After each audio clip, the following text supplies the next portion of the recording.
दोस्तों नमस्कार, आदाब। मैं आपका दोस्त तकमील अहमद बद इन टांडा यूट्यूब चैनल में आपका स्वागत करता हूं। जैसा कि आप सभी लोग जानते हैं, बद इन टांडा यूट्यूब चैनल में आपको टांडा की हलचलें मिलती रहती हैं। इसी सेगमेंट में आज हम बात करने चल रहे हैं टांडा के एक उर्दू मतलब जिन्होंने उर्दू में अपनी उर्दू सब्जेक्ट से इन्होंने अपनी शुरुआत की है और उर्दू सब्जेक्ट के द्वारा इन्होंने चल के पहले इनकी जो इब्तिदाई तालीम है इन्होंने कौमी इंटर कॉलेज टांडा से शुरुआत की। फिर इन्होंने बीए अलीगढ़ मुस्लिम यूनिवर्सिटी से इन्होंने किया, एमए जेएनयू जाकर किया। फिर जेएनयू में पढ़ ही रहे थे एमए इन्होंने फिर वहाँ से उर्दू से जेआरएफ 2011 में किया। फिर आपने जो आपके सामने है ये इन्होंने पीएचडी जेएनयू से किया और जब इनकी मतलब एमफिल इन्होंने जेएनयू से किया। इनके जो एमफिल में इनका टॉपिक था कैफ़ी आज़मी की नज़मों का समाजियाती मुताला, इन्होंने इसमें पीएचडी की है। फिर चल के इन्होंने पीएचडी का जो इनका टॉपिक है डॉक्टर सैयद अब्दुल बारी की अदबी खिदमात। तो हम बात करेंगे किस तरीके से इन्होंने अपने आप को एक हायर एजुकेशन में उर्दू में अपने आप को स्थापित किया। तो सबसे पहले हमारी टीम बद इन टांडा यूट्यूब चैनल में आपका स्वागत करते, इस्तकबाल करते हैं। शुक्रिया तकमील भाई। तो आपसे मतलब ये है कि आपने कि ये वो वक्त है कि जब लोग उर्दू से अपने आप को बहुत दूर पाते हैं, लेकिन आपने उर्दू को पढ़ने के साथ साथ उर्दू को अपनी ज़िंदगी में उतारा भी और एक हायर एजुकेशन में गए जिसका लोगों का एक सपना होता है। तो आपने किस तरीके से आपने ये मुकाम हासिल किया? जहाँ तक उर्दू की बात है तो उर्दू मैंने बहुत बाद में सीखी। हाई स्कूल में मैंने उर्दू सीखना शुरू किया था और 9th में जब उर्दू लिया तो पहला जो पेपर दिया उसमें फ़ेल हो गया पहली बार। लेकिन फिर दूसरी बार जब पेपर लिखा तो उसमें अच्छा नंबर आया। और जब उर्दू सीखा मैंने घर पे सीखा। वालिद साहब मेरे शायर थे, उन्होंने खुद से उर्दू मुझे सिखाया। आज भी यहाँ मकतब चलता है, ये उर्दू सीखते हैं। तो मैंने घर पर उर्दू सीखा। और अतीक साहब थे, कौमी इंटर कॉलेज में अतीक मार साहब थे, उन्होंने जो है हमें अपना साथ दिया। उन्होंने हमें जो बहुत निखारा संवारा और उनका जो ये कहिए कि उन्होंने बहुत ऊंचाई पे ले गए। उनकी बदौलत ही हम आज यहाँ से एमयू से जेएनयू तक पहुँचे। अतीक मार साहब का बहुत बड़ा हाथ रहा, वो हौसला अफजाई करते रहे। फिर जब एमयू गए तो यहाँ पे और कुछ सीखने को मिला और सबसे ज़्यादा जो उर्दू में सीखने को मिला वो जेएनयू जाके होगा। ये जेएनयू में आपने एक बात किया कि आपने एमयू से बीए किया है उर्दू में, जेएनयू से एमए किया एमए। तो दोनों की एजुकेशन में डिफरेंसेस क्या थे कि आपने कहा कि मुझे ज़्यादा वहाँ पे सीखने को मिला, तो क्या डिफरेंस थे? असल में डिफरेंस तो ज़्यादा नहीं है।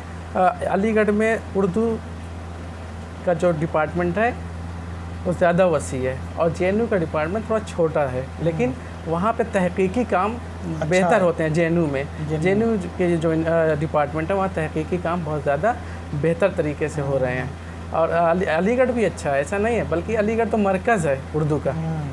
अलीगढ़ मरकज़ है, लेकिन जेएनयू की बात ही कुछ और है। वहाँ का एक खुलापन है, माहौल है, बेहतर लोगों के मत सोचने का मतलब कि आप कहीं भी मतलब कुछ भी सोच सकते हैं और अपनी बातें कह सकते हैं। हाँ, वहाँ पे कहने की आज़ादी है, कहने की आज़ादी, हर तरह की आज़ादी, हर तरह से वहाँ पे आज़ादी है, किसी तरह की बंदिश नहीं है जेएनयू में। तो ये बात यूनिवर्सिटी की।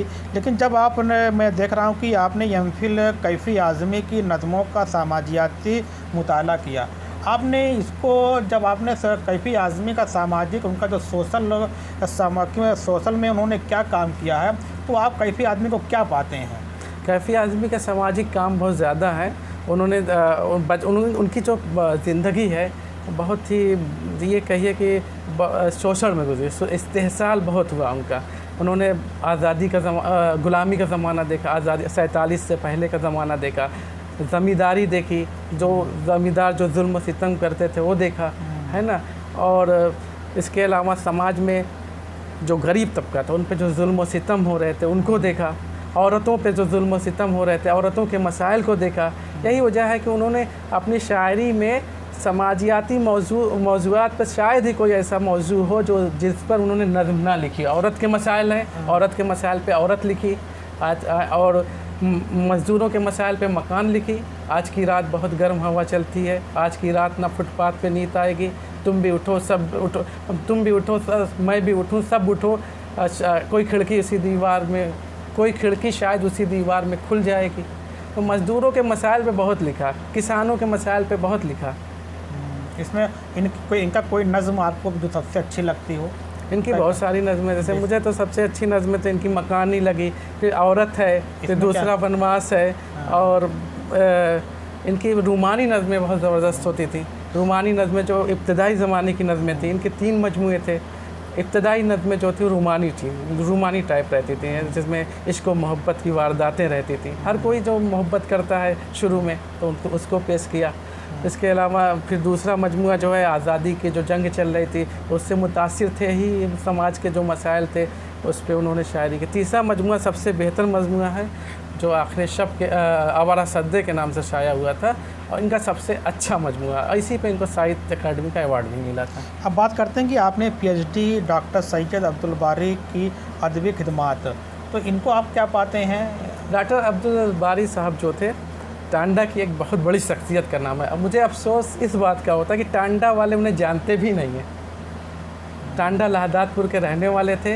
इन्होंने तकरीबन 36 या 37 किताबें लिखी हैं, जिस पर 6 किताबें इन्होंने इस्लामी मौज़ूआत पे लिखी है। इस्माए हुस्ना है, अल्लाह ताला के जो 99 नाम हैं उसकी तारीफ़, उसकी तफसील बयान की है। इसके अलावा इस्लामी मौज़ूआत पे बहुत कुछ लिखा।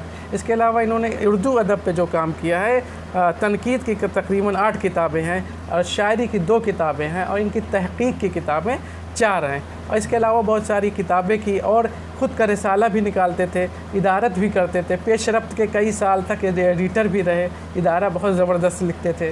तो इनके जो काम है तहक़ीक़ी काम बहुत दवाम और दवाम नौ ये टांडा से निकालते थे वो।